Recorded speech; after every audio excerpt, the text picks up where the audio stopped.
Amidst radioactive environment, in the eternal dark of the underground, at unattainable altitudes, Kazakhstan's vast lands attract numerous researchers and explorers, and our filming crew are no exception.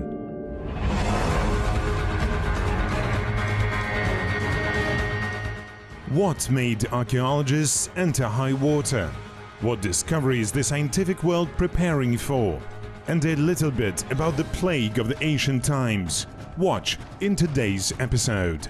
Strong family and friendly ties with the Khan, extensive authority, boundless recognition among the people. The subject of our close attention is Sultanbet, the governor who in the 18th century had left a noticeable footprint in the history of the present-day Pavlodar region. Улус – это территория, принадлежащая определенному... Ulus is the territory that belonged to a certain Turkic union. The Sultan who was governing a given Ulus had full military and political authority over his Ulus, as well as had the power to manage pastures and water resources. Sultanbet witnessed the end of the 200 years long war. Он в возрасте 60 лет еще сидел на коне. He was still riding horses at the age of 60. He took part in the so-called Dusty Campaign when a part of the Volga Kalmyks tried to depart to the empty territory of the Jungarian state via the lands of the Junior and Middle Juzes and Lake Balkhash. There was active propaganda coming from the other side. Come on, come back. Not so many of us left. The Chinese killed most of us, and the Kazakhs are trying to claim this land. Then they were opposed by many sultans headed by Sultan Abylai, together with their companies. Near Lake Balkhash, close to the place called Moyenty, they managed to kill about 5,000 and capture another 5,000 of Jungars. As evidence, at the time of one of the meetings with a member of the Russian expedition Batones in the summer of 1771, Sultanbet demonstrated several captured Kalmyks. The scientists and the descendants of the governor have been collecting information about his life, but still lack data on his birth and death. There is only one artistic portrait depicting his physical appearance. Based on experts' opinions, we attempted to recreate Sultanbet's appearance because the people must know its heroes by sight. Last year, the researchers of the 21st century found some documents with information about Sultanbet's residence. But there was some confusion about the exact dates of its construction. Based on one source, it was built in 1776. Based on the other, in 1778. As it turned out, indeed, the house was initially built on the right side of the river in 1776, and then 2 years later it was moved at the Sultan's request to the left bank. Historians think that Sultanbet's request to the Russian government to build him an estate was more of a tactical move. It became the turning point in the destiny of the whole region.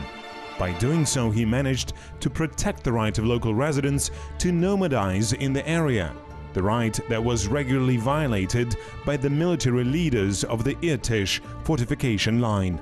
The land of the Irtish's right side is within the borders of the modern-day independent Kazakhstan.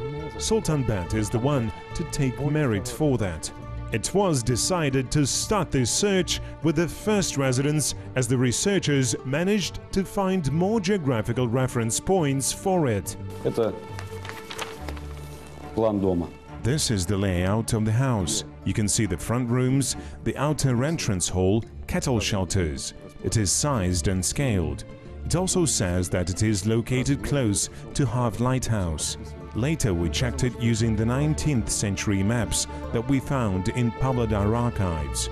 It turned out that this flood-free place was the hill called Aktobe, and it was known long ago. Archaeologists are convinced that this second residence was located on one of the islands in the Irtish floodplain. Its name, familiar to everyone from time immemorial, is the Sultan's Island. и название острова. Both the name of the island and its location registered in written documents all indicate that Sultanbet's residence was located on the island or in direct proximity to it. Archaeology is different from many other sciences by the fact that archaeologists have to physically go to a certain place and find evidence backing their hypothesis. This year the winter was unusually long and snowy. Therefore, the first spring investigation did not yield any results. It was senseless and dangerous to carry out excavation in such conditions. The long-awaited snowbreak, though, had no mercy on the scientists. The team of researchers arrived at the river port. The first place that the scientists want to examine is where the second Sultanbet's residence might have been located. We need a boat or a motorboat to try to reach the place and see what this story of the Sultan's Island is about. The Irtish is like a good-sized constrictor. Full with flood water, it expands and comes down. Where in summer its depth is 2.5 meters, now it is about 6 meters. It is not every time that archaeologists have to go to the floodplain or to the islands. Frankly speaking, in our practice, this is the first mission in high flood season. Let's try to pass over there and get to the water channel. Not sure if there is a road there or not. No, there is no road leading to it. I was there not so long ago. The dam was destroyed by the flood. Luck a day, failure. It turned out that the Sultan's Island plunged into water completely and it's not possible to disembark there. The scientists are heading towards Usolka, one of the Irtish's tributaries. According to archaeologists, this is where or close to where the first Sultanbet's residence was built. Satellite imagery showed an isolated upland there. Most likely, this is the hill of Aktobe. The place where the Haft lighthouse was located had to be special, had to have some special feature. That is, the Haft lighthouse had to be built on some kind of platform. The top of the residual hill seems to have been artificially flattened.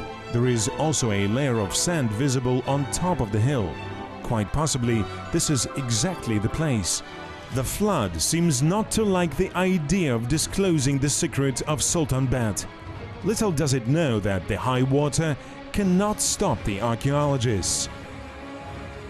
Our colleagues and I are conducting regular examinations and excavations in the mountains, deserts or steppes. In layman's terms, the work of archaeologists is truly extreme.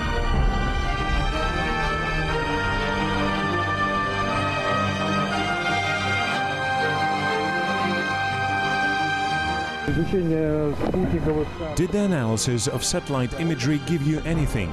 Did you see any outlines or other signs pointing to the actual location of the residence?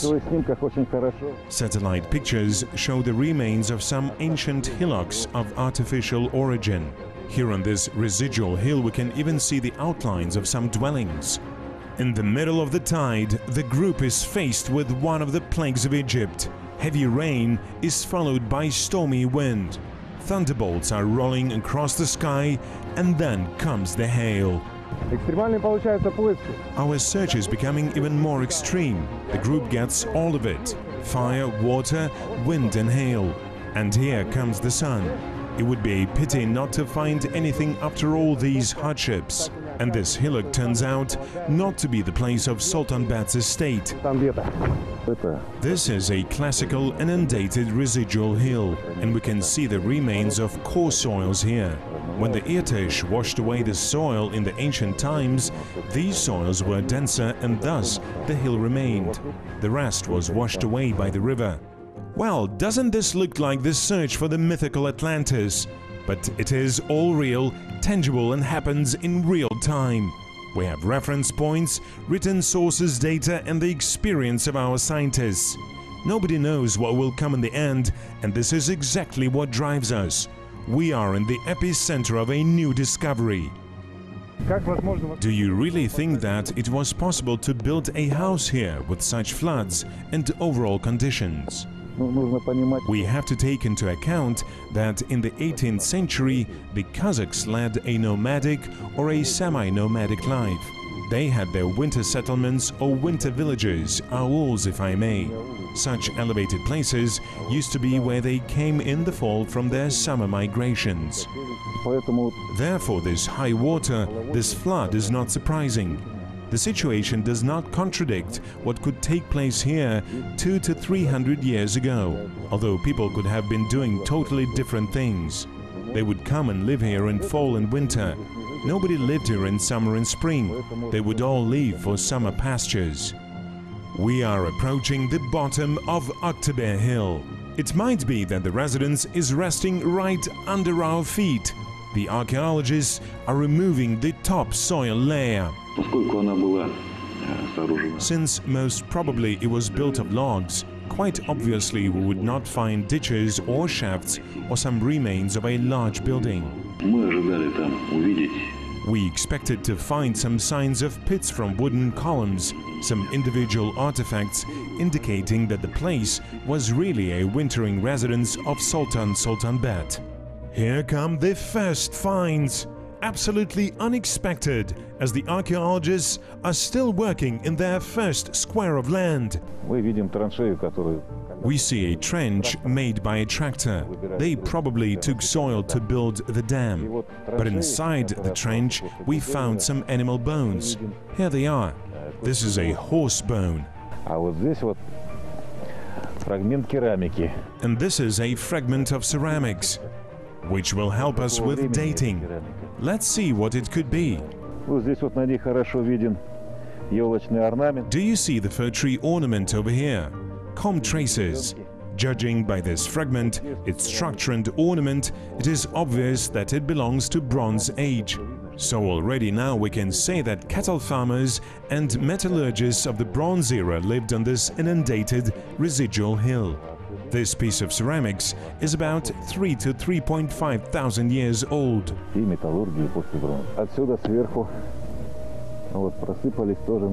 Some of the finds just fell on our heads. These iron objects, for example. It doesn't look like Bronze Age to me, judging by brick fragments and iron objects that we found here.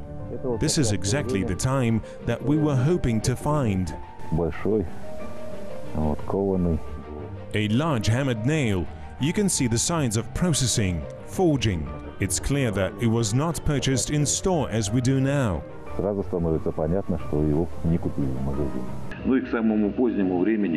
Such large case shards belong to the latest time. It is probably the 18th or the 19th century. Hammered nails. This is what we were able to find on one of the excavation sites on the platform with clear features of dwellings. We have cleared some remains of adobe walls.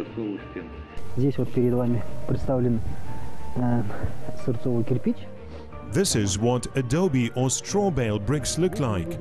Here are two different examples of such bricks. One light in color, made of river silt, and the other one dark, made of soil, cespitose soil.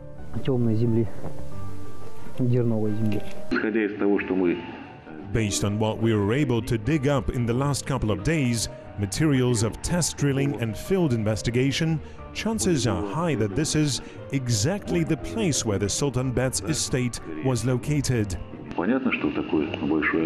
It is clearly impossible to completely examine such a large archaeological site in just several days. It is necessary to carry out large-scale excavation here on Sultanbet hill to specify not only its chronology, but also to accurately localize the Sultanbet's residence. The remains of the half-lighthouse, of course, if there is still something left. It would be a great help to find some numismatic finds, because during that time period, Russian Empire coins were already actively used in the Irtysh area. I am certain we will find them in the course of large-scale excavation works. It is quite possible that we will find Chinese coins also. Coins could shed light on the exact time period associated with Sultanbet. What could be the outcomes of subsequent scientific investigation and excavation? Will we have enough information to dot all I's and cross all T's in this intriguing story?